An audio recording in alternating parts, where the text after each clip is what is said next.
question, Tyler, and one that not all of the analysts are addressing today. All of them are using the same language of Tesla's done a wonderful job managing the chip shortage. Well, what does that mean? How did they do it? At least Adam Jonas and Morgan Stanley gave us some perspective talking about the fact that, they have been prioritizing which chips they are going after, the more readily available ones. Also that there may be a more strategic relationship between some of the suppliers, the chip suppliers, and Tesla. Those are some, perhaps, insights into why Tesla has been successful while other automakers have been stumbling as much as they have. But make no mistake, you've got to take your hats off to what's happened at Tesla. They have been able to manage this crisis far more effectively than other automakers around the world, and that's showing in the number of vehicles that they've sold this year.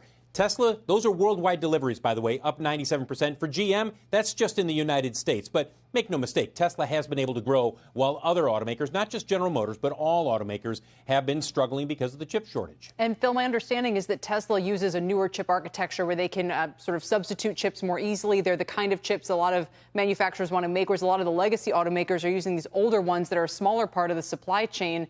And Intel and others are trying to kind of bring them up to speed. I mention all of that because the other big news of the day is on the General Motors front. So they have engine number one, obviously the big activist firm that pushed for more of an ESG sort of agenda over at Exxon, now announcing a new stake in GM. They're throwing support behind their push to have 100% electric cars by 2035. And if they're going to go down this path, it would seem that they have to end up having premier semiconductor technology in order to do so.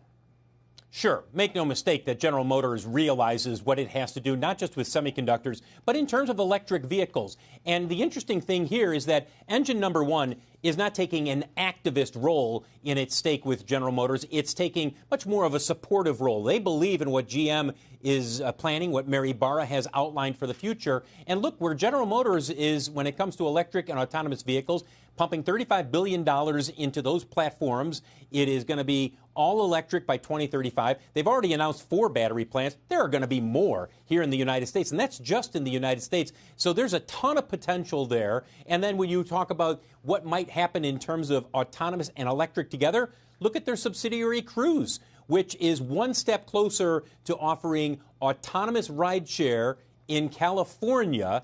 Now, many believe that'll happen next year. Cruise has not set a target date for that happening. But look, that's the kind of thing that engine number one is looking at and saying, boy, there's a ton of potential. They think that GM shares could triple over the next 5 years. Wow, the triple would be pretty significant. Phil, just a final word on, where we are with the auto market more broadly speaking. The argument that Cathie Wood is making is that this is more than just a production issue, that there's a structural shift away from gas-powered cars. Demand or sales have fallen 30% from their April peak already. And you wonder if there's going to be a hangover once everyone's gone out and bought a car. And like she says, the inventory is now sitting in garages and driveways. So I'm just curious, is the reason why Tesla continues to grow because it also expresses this preference for their cars versus, the other models that are out there?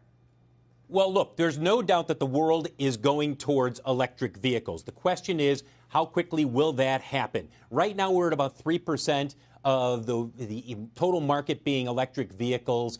It's likely to get maybe to 10% by 2025, and that's if things grow quickly. And then how quickly does it get there, let's say by 2030, 2035?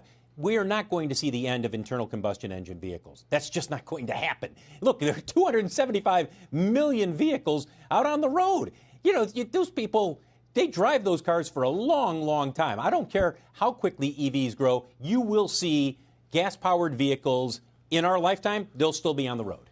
Let's talk about an EV, unlike any other EV I've ever heard of, and this is a Hummer electric vehicle. Oh, yeah. 1,000 horsepower. 1,000 horsepower, and it goes from 0 to 60 in 3 seconds.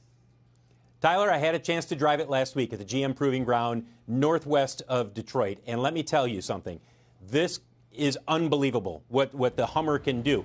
Their whole idea here was we want to make the ultimate electric pickup truck.